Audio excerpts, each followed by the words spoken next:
You ask Tiger to solve. This deals with linear equations with one unknown. The final result is y equals -50/3. Let's solve it step by step. Simplify the expression. Expand the parentheses.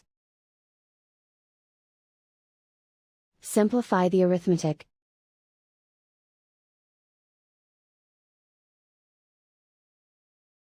Group all y terms on the left side of the equation.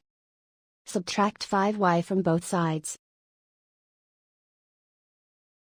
Group like terms. Simplify the arithmetic.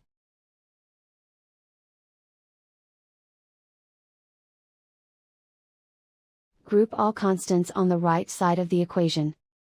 Subtract 50 from both sides. Simplify the arithmetic.